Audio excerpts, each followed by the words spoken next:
Here's the Kia Sorento. Before we get started though, let me give a quick shout out to Naya Motors Inc. for letting us use the car today to film the videos. They're a used car dealer here in Ottawa, Canada. Check out the link in the description for their entire inventory.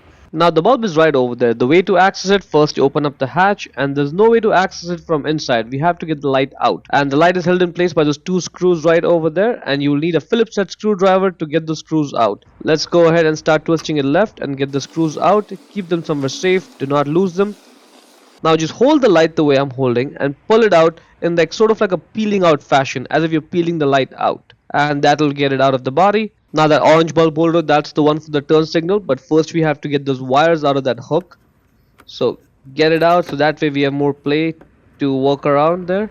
Now twist this left and the bulb holder should just come right out. To get the bulb out, just push it down and twist it left. So down, left, and out it comes. The bulb has one filament inside it and the bulb number is right there on it, 1156A.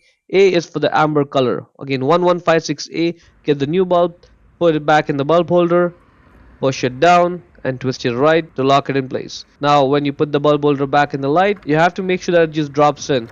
Like, you may have to spend a few seconds twisting and turning before it drops in like this, so just be patient with it.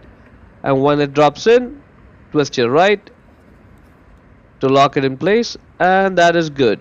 And let's not forget to put those wires back in the hook. That is looking good.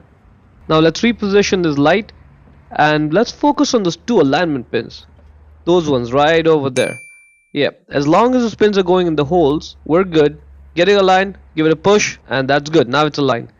Let's just go ahead and get those two screws and put them back in and tighten them up one by one. And that is looking good. Hope you found it useful.